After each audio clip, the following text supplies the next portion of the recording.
Okay, so today we're going to be doing part 2 of our notes on solutions. Yesterday, just to kind of recap, we redefined what a solution was. A solution is a physical mixture of two or more substances. They are not chemically combined, they are just combined so very well you can't even tell that they're more than one substance. Which means that they are homogeneous like milk, not heterogeneous like cookies. You can't tell there are not any separate particles, there are not any separate phase boundaries.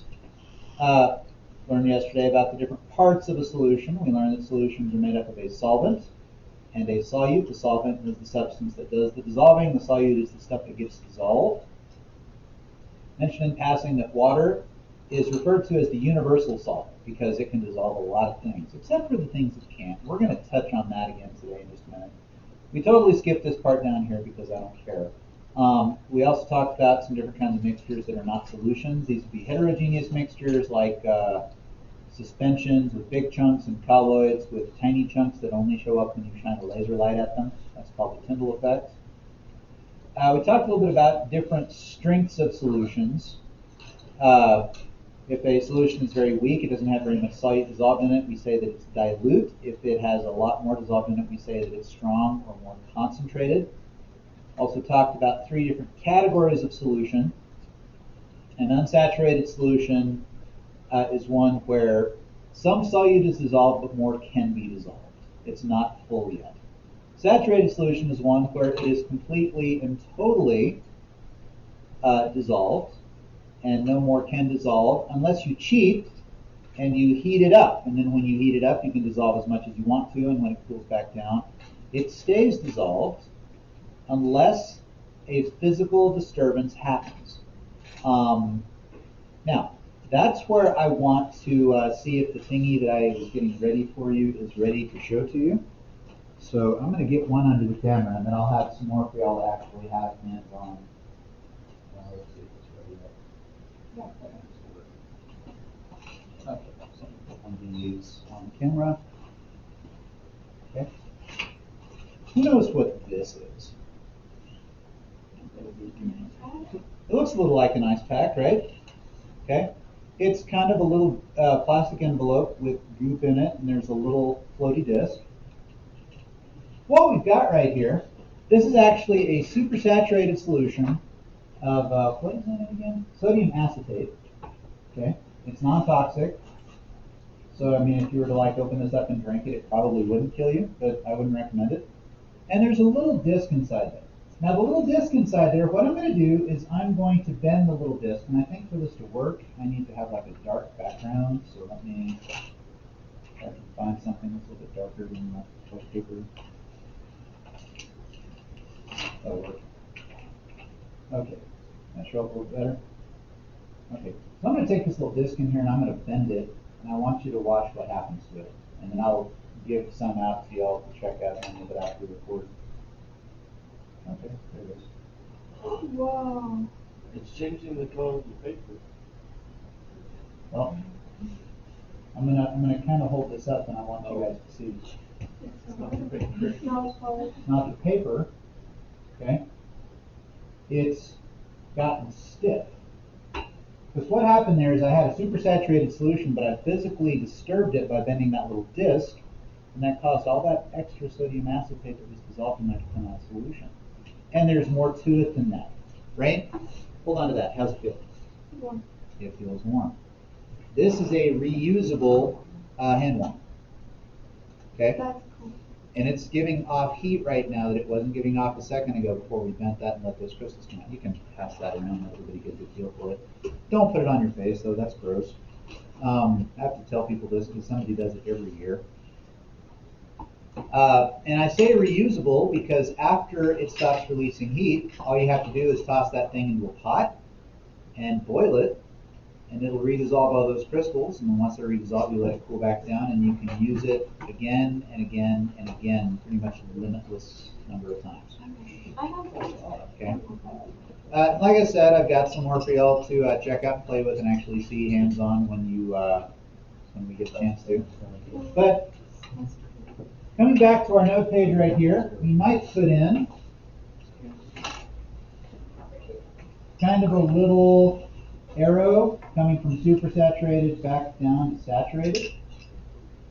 Something like that. Nice. And I'm going to add a little note on that arrow. I'm going to say that it can be changed back from supersaturated to saturated if there is a physical disturbance.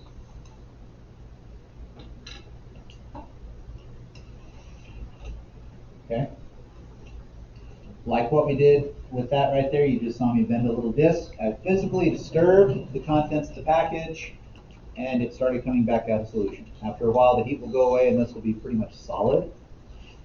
And then I can just re-boil it to re-supersaturate the stuff. Okay, questions? Did I get a chance yesterday to talk about dilution at all? Yes. Is that right here? Okay. So, I do want to be sure, and we'll talk some more about that, but if you've got a solution that is strong or concentrated,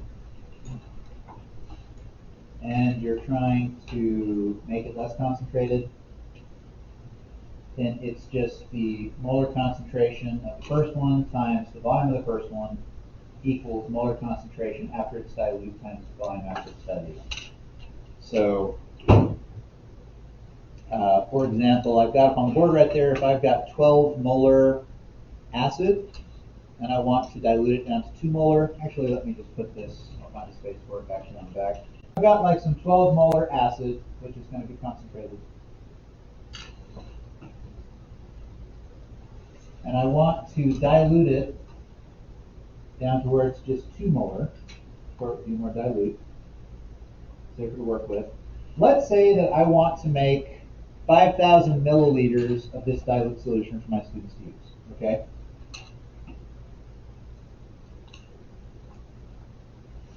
I want to know how many milliliters of this acid I'm going to have to take and dilute with water.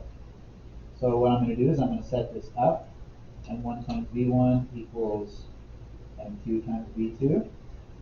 I know over here that my molar concentration is 2, so that's going to mean 2 molar times 5,000 milliliters is going to equal the starting concentration, which is 12 molar, times, that should be a 1, not an I, times whatever that starting volume is. And so I'm just going to take 2 times 5,000, which is 10,000, right? Mm-hmm. And it's going to be moles per milliliter. And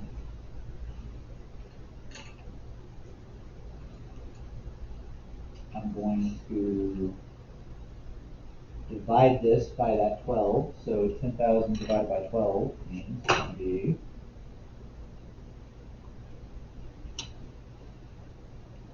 I get 833.33. So then it's going to be 833 milliliters. So in other words, what I would do to make this much of this concentration of acid is I'm going to take, I'm going to measure out 833 milliliters of the concentrated hydrochloric, strong stuff. Now you always want to add acid, remember, because you don't want to pour water into acid because it will flash boil the water and it will spray hot water and acid up in your face. So what I would do is I would get probably around 3,000 or maybe 3,500, 3,700 milliliters of water. No, maybe more like 3,100. No, 4,100. Whatever, if I take 5,000 minus 833, I want to get that much water. Pretty close. I'm going to very slowly add this acid to the water I measure out.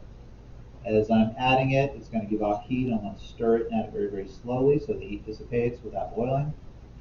And then once I've added all the acid, I might just dribble a little bit more water in there to bring it right up to 5,000. Okay, and that's how you do a dilution. Okay, like I said, a few more things to go through here. I'm going to go ahead, since we're talking about that concentration thing, I'm going to come over here to the corner. And we're going to talk about this. And I guess I should go ahead and color a letter in my thing here for that. So let's color the O. What's the color we don't have yet? don't have a really dark blue yet, so let's go with the blue. And come over here and color that blue. I'm going to jump back up. So we're going to talk about molarity. Okay. Now the really kind of corny picture, what is that? A tube. Uh-huh. What kind of tube? It's your Molar. molar. It's a molar. Has nothing to do with teeth. Okay. Molarity. It has to do with concentration. Okay. And so there are three different ways that you can express the concentration of something, but it's always how many moles of solute you have divided by how many total liters of solution are there. Okay? So I can express molarity in moles per liter. I can express molar concentration just by using the big letter M. Or I can express it by putting a number in brackets.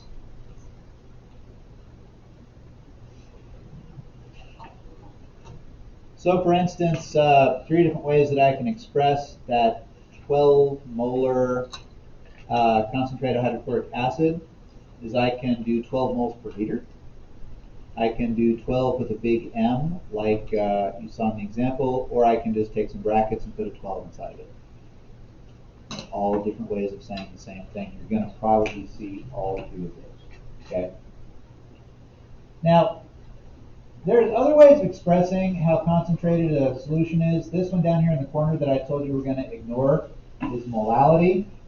That one, in certain circumstances, can be more useful. We're not going to use that in here at all, so don't even worry about that down there.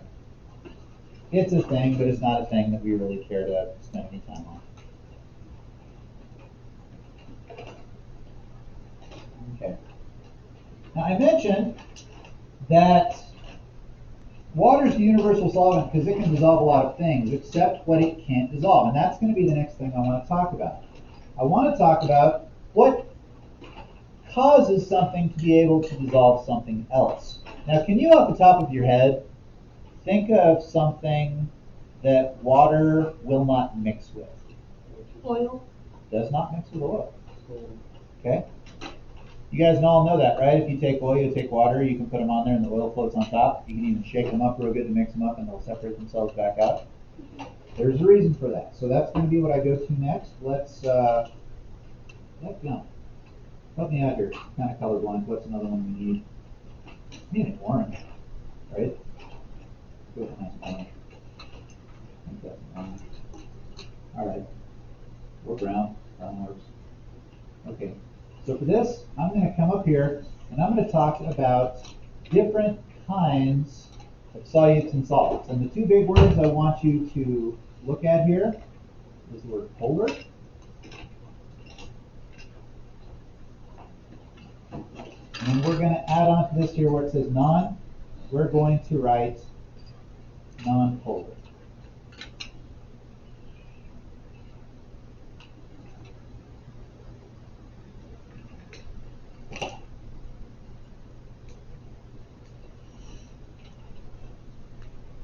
Now we've talked about this. It's been a while since we talked about this, but when we did the lab on ionic, covalent, and metallic substances, and you did all the tests with them, like you saw if they conducted electricity, you saw if they would dissolve in water, you saw if they had high or low melting points and all that.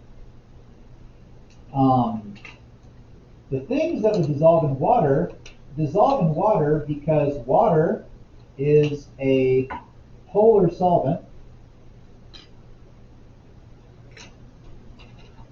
And polar solutes dissolve in polar solvents. Salt dissolves great in water. Salt is also a polar substance. Oil does not dissolve in water because oil is nonpolar. And the general rule of thumb when it comes to polar versus nonpolar is this right here. Let me scroll that down a little bit. We say like dissolves like. In other words, if I have a substance that's polar, it will dissolve in a polar solvent. If I have a substance that's nonpolar, it will dissolve in a nonpolar solvent. We're going to do a lab on this next week. It's going to make the room stink real bad. But you're going to see there are definitely some substances that dissolve great in water, and there's going to be other substances that don't, but they dissolve pretty good in oil, because oil is a nonpolar solvent. The other thing I want to hit on while we're here, and by the way, polar, let me go ahead and shade this little plus and minus right here. Okay. If you got a substance right here, polar means it's going to have a positive part and a negative part to onto it. Now the other thing you see on here, let's go ahead and make this a thing of Gatorade. What flavor Gatorade do y'all like? You like the blue stuff? I like the blue stuff too. So let's make this a blue Gatorade. Because hey, you know what? Gatorade is full of polar substances. The other thing when they talk about Gatorade is that Gatorade has what are called electrolytes. Okay, so that's, I'm going to shade this right here. This is something you've seen before. Let me just kind of remind you. So when you dissolve that salt in the water, I had to use a little conductivity tester to test to see if it would conduct electricity. And it did pretty well. That's because salt is an electrolyte. Okay, let's define that real quick. An electrolyte is something that conducts electricity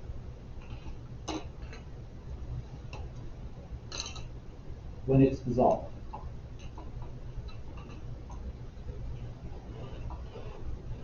Typically speaking, the reason why these are put together is that polar substances tend to be really good electrolytes. Gatorade's chock full of polar substances. Non-polar substances, like we've got some syrup down here. Let's see. What color is syrup? Kind of dark? Brown. Sure. Okay. I've found some dark colored syrup down here. Syrup is non-polar. Syrup does not conduct electricity very well, so it is a non-electrolyte.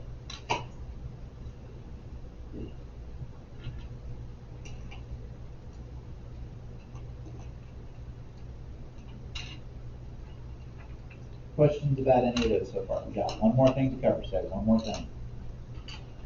And nobody says it. Fantastic. All right. We got one more letter in our solutions, that's the letter S, and we've got one more little area of our diagram here. So, oh gosh, I don't even know. Have we done pink? I don't like pink. Let's do pink. We'll make this like a bubblegum highway. Okay. So we come up here and we've got this highway, and it's labeled speed of dissolve. So let's have our pink highway here. Think back to yesterday when we were talking about sugar and tea. Okay? You got tea, you take a sip, ugh, it's not sweet. You want to sweeten it, so you get some sugar. Well, you pour the sugar in, and you look at it, and it looks back at you and doesn't really do any dissolving. We talked about a couple things you could do yesterday to speed up how fast that sugar dissolves, right? What was one of the things we talked about? You can heat it up, okay? So here, we can heat it up so we can increase, that's what this little C over here is. So we're increasing the temperature. What's something else you can do to make it dissolve faster? Oh, we didn't talk about that yesterday. Come on, you pour tea in a glass, how are you going to make it dissolve? Yeah, you can shake it, you can stir it. So you can increase the movement of those particles, okay? So here, when we're talking movement, we're talking about stirring something. Stir or shake, Mr. Bond. Now, this other one we didn't really talk about, but it kind of stands to reason. Let's say that I've got two choices of sugar to put into my tea. I've got a pile of sugar cubes, and I've got a bag of powdered sugar. And I'm not sure which one's my better choice, so here's what I'm going to do. I'm going to take a sugar cube, I'm going to take an equivalent amount of powdered sugar, I'm going to drop them in 2 different glasses of tea, and I'm going to see which one dissolves faster. Which one do you think will dissolve faster? The cube will dissolve faster than the powder, or the powder will dissolve faster than the cube? Who thinks powder? Raise your hand. Okay, you're totally right. The reason why the powder will dissolve faster is because it's water in contact with those particles is pulling them apart. And so if you've got a cube, the only place it can do that is on the outside of the cube. But if you break that up into smaller pieces, then it can get at it from all kinds of areas. So you can increase the surface area. In other words, something like a sugar cube is no good. Okay, does not dissolve very fast. But something like powder or granular sugar dissolves much faster. Now, I think it's important to note that what we're talking about right here is only really true if you're talking about a solid solute in a liquid solvent. But that's not going to be true of every substance. Remember, we talked yesterday that there's a lot of different solute and solvent combinations. And so we're going to, after you get that down, I want you to flip your paper over to the back because we're going to add one more little table right there to compare some stuff. And this is the easiest thing in the world to remember because we're going to talk about the story of two beverages. We're going to talk about tea versus Coke. Okay, this is not a death match, we're just making some comparisons. More specifically, what we're talking about is we're talking about dissolving sugar in tea. We're talking about a solid and a liquid. And in Coke, what we're going to talk about is we're going to talk about carbon dioxide dissolved in soda. You guys know the bubbles in your Coke, right? That's CO2. Okay? So I'm going to kind of make myself a little line up the side here. And let's talk about some of those different things that we looked at that increase how well sugar dissolves in tea. Okay? One of the things that we talked about was temperature change. Okay? So how do I want to change the temperature to make my sugar dissolve better in my tea? Do I want to have higher or lower? Higher. Higher temp means the sugar dissolves better. Okay. We also talked about particle motion, okay, which was stirring it, right? Okay.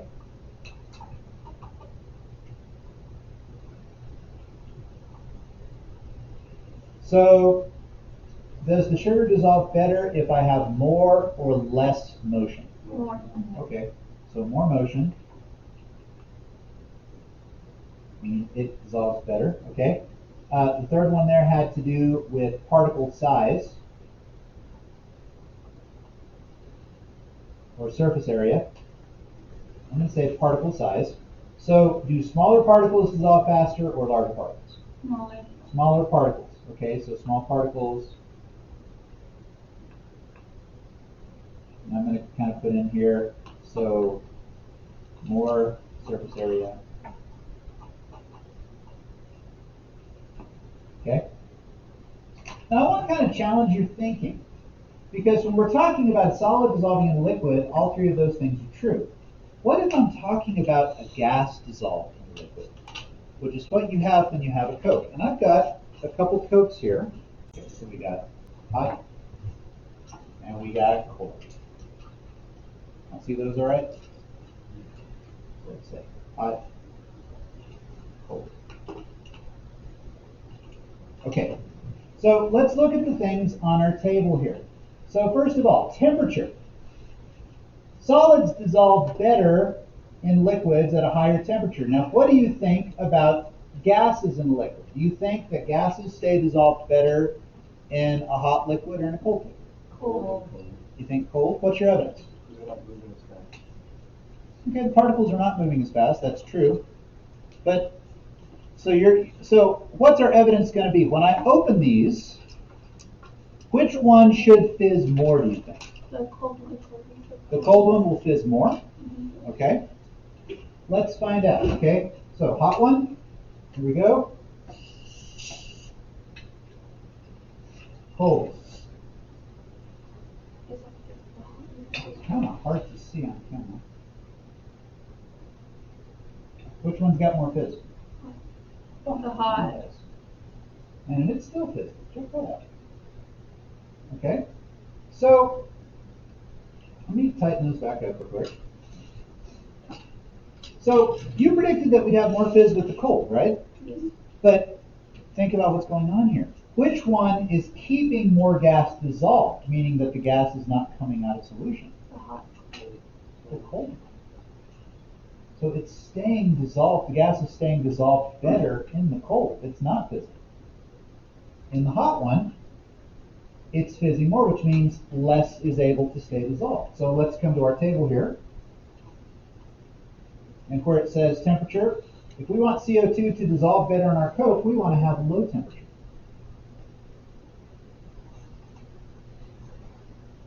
Now let's talk about motion. You guys tell me this one. For tea, for sugar and tea, the more motion we had, the better the solid dissolved. What about the soda? Less motion, because what happens when I take one of these and stir it up? It fizzes.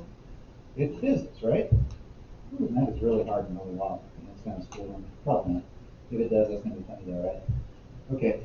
So for this one, in order for my gas to stay dissolved in my liquid, I want to have less motion. What about particle size?